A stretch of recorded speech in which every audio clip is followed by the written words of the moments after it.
Torian, considering how the season ended, how much do you guys want this bowl game? Like, a lot of times they talk about players not wanting the bowl game as much because it's not the playoffs, but I feel like the vibe might be different.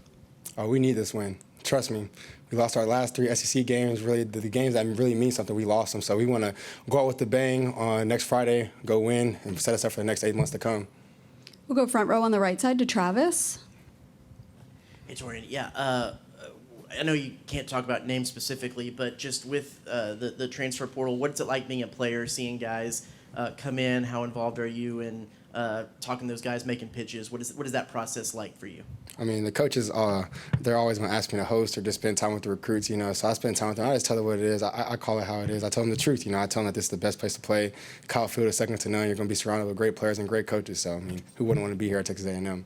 Is it exciting to see new pieces come in and stuff like that? I mean, for sure, you get to have new teammates, new personalities, new skill sets. It's always awesome just to meet new people and people who love the game.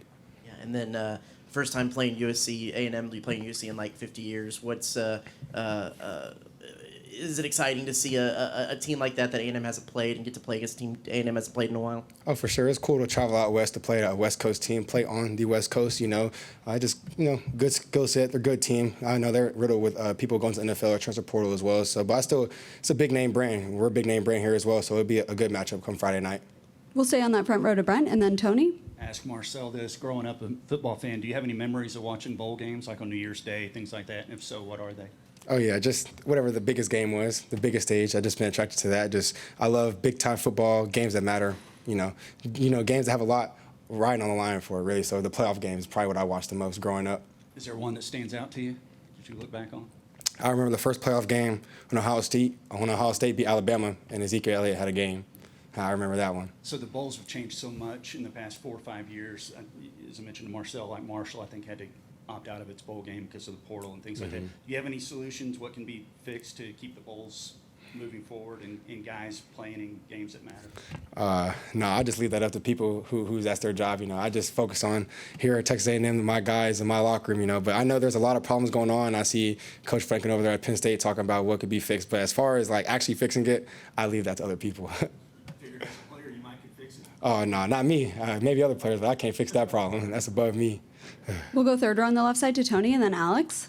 Torian, obviously, you mentioned it with USC with guys, moving parts, people going to the NFL. You have some of that here on your defense, too. The guys who are getting a chance to play or maybe getting one more chance to play, what is the mentality on that side of the ball heading into this matchup?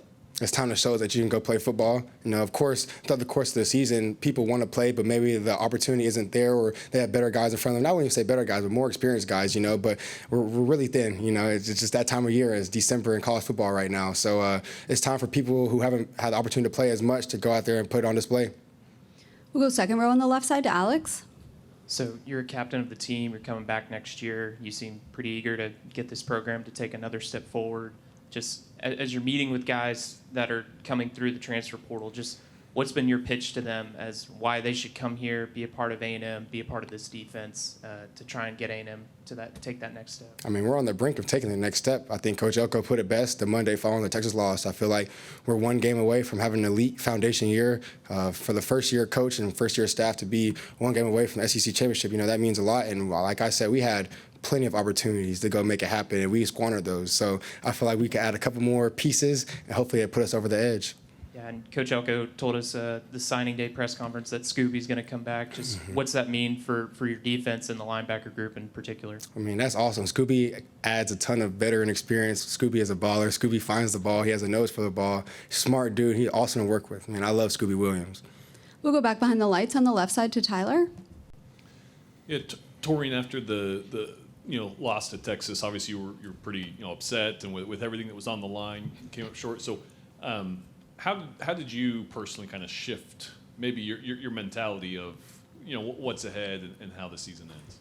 I mean, I'd be lying to tell you if I hadn't shifted already, man. I feel like that loss still stings. I don't know how long ago it was, but my heart still hurts because, I mean, like I said, we were one game away from being SEC championship and possibly being in the playoffs, But obviously that's in the past, and we just have to focus on what's in front of us, and that's the USC Trojans. So come Friday night of next week, we're ready to go ball out.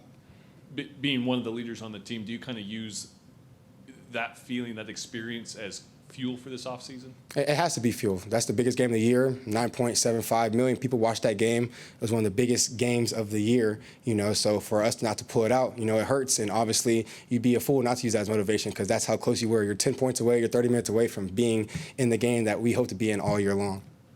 We'll go second row on the left side to Carter.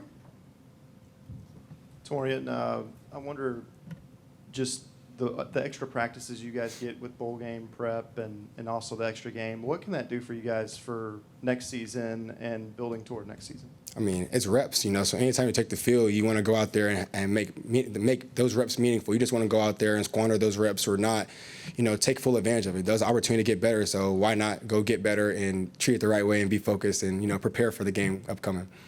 You talked about Scooby. How about Will Lee also coming back? How big was that? I mean, Will Lee, like I said, I love Will Lee as well. He plays hard. I love the way he competed this Texas game. He showed me a lot. The way he competed, his tenacity that he was playing with, getting jammed up with those receivers and pushing to the sideline or throwing them on the ground. I love that. That's the type of competitive spirit I like to see out of Will Lee. All right, that's all we have. Thank you, Torian.